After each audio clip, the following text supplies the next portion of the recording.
코로나19 관련돼서 우리 교통물류 산업에나 국민들 생활에 어떤 영향을 미쳤고, 그다음에 또 앞으로 오늘 포용적 회복이라는 용어를 썼는데 그 회복을 어떻게 효과적으로 할 거냐 하는 것에 대해서 한번 폭넓게 한번 정리를 하고 이렇게 갈 수 있는 굉장히 좋은 기회라고 생각합니다. 제가 오늘 발표드릴 거는 코로나로 인한 국민 통행 혜택가 어떻게 변화되었는지, 그리고 향후 코로나 상황에 따라서 통행 혜택들이 어떻게 변화할 건지를 전망하는 것들을 말씀을 드리도록 하겠습니다. 저는 여객운송 산업이 지금 과거와 현재의 시장 여건이 어떤지, 또 대중교통을 이용하는 이용자들이 코로나19 상황에서 어떤 것들을 우려하고 어떤 것들을 바라시는지, 그다음에 코로나19의 정부의 여객운송 산업 지원 대책과 해외의 대응 사례는 어땠는지, 그걸 토대로 여객운송 산업의 충격 회복을 위해서 우리가 좀 고려해야 될 정책에 대한 방향성은 무엇인지에 대해서 설명을 드리도록 하겠습니다.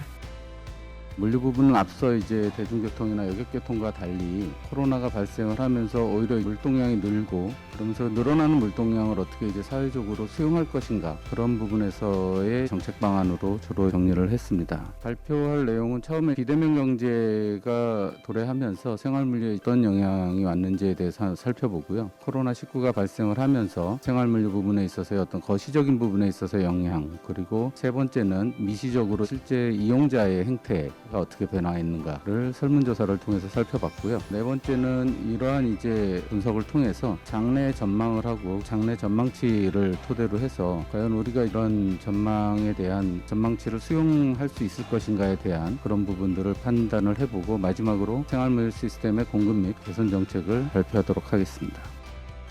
코로나19로 정말 항공산업이 큰 피해를 받았고, 현재 항공산업에 종사하는 모든 가족들이 극복하기 위해 노력하고 있고, 이후에 정말 큰 변화가 닥칠 거라는 부분에서 어떻게 우리가 전략을 세우면 될까라는 간단한 이야기를 한번 드려보고자 합니다.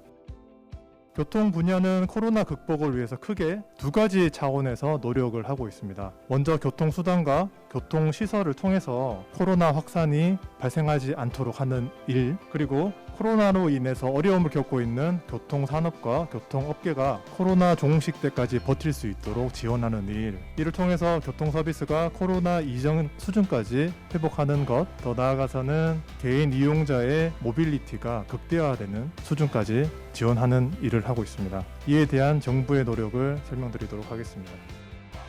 코로나19로 인한 승객 서비스라든지 위생을 위해서 저희가 손소독제라든지 이런 방역 비용도 한 1,300억 정도 지금 투입을 해서 하고 있는데 상당히 경영 부담으로 좀 작용되고 있는 그런 상황입니다. 특히 저희 버스 업계는 인력 노동 집약적인 산업이고 장비가 이제 거의 전체를 차지하고 있기 때문에 그 업체의 어떠한 경영 개선을 위한 자구 노력을 할 수 있는 데는 한계가 상당히 있습니다.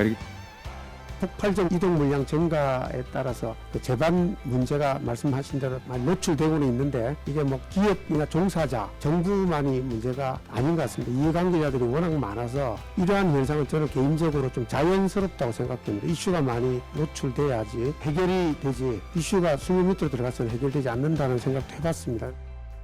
현재 위기가 과연 코로나로 발생했느냐, 이런 부분에 대해서 먼저 말씀을 드리고 싶습니다. 우리 항공업계에서 보고 있는 거는 국내건 국제건 항공업계는 코로나19 이전부터 지속적이고 반복적으로 위기 상황을 겪어왔다. 특히 항공운송산업의 특성상 외생 변수에 취약하고, 따라서 9.11 테러라든지 글로벌 금융위기 또는 사스라든지 메르스 같은 감염병 위기 때도 지속적으로 위기에 대응하고 거기에 대해서 이제 생존하고, 이런 전략이 계속 지속돼 왔다.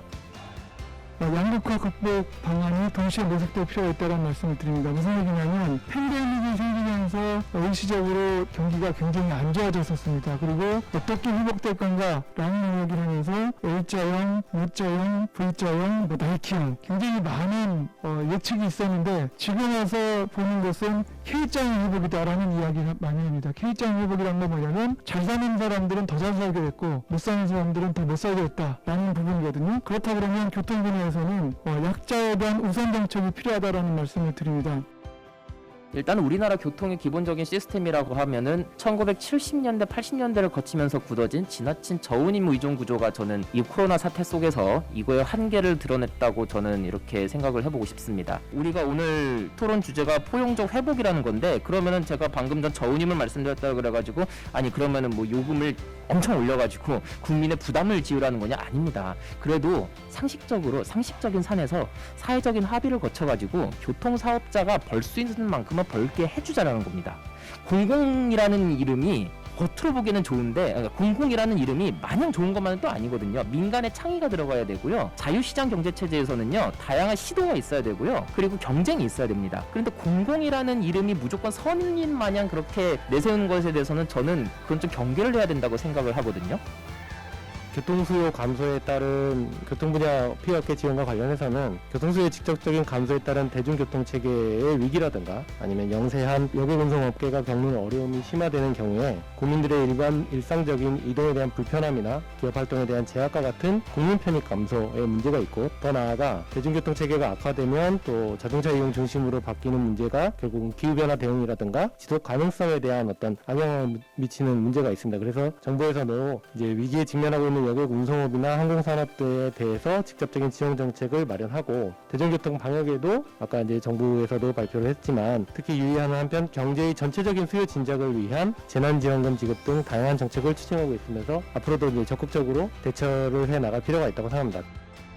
오늘 국토교통부와 한국교통연구원이 코로나의 충격과 회복을 위한 방안을 논의하기 위해서 자리를 만들었습니다만은 교통은 이제 국민의 4대 기본권의 하나라고 저는 주장을 합니다. 의식주 다음에 교통인데요. 코로나로 가장 영향을 받는 부분이 의식주보다도 국민의 이동권이 크게 제약을 받는 상황에서 일단은 살고 봐야 되겠다. 그런 측면에서 단기적으로 이 현상이 회복이 되면 좋겠습니다만은 장기화될 경우에 대비해서 저희가 이런 다양한 정책적 이슈를 다시 돌아보고 토론한 것은 의미가 크다고 하겠습니다.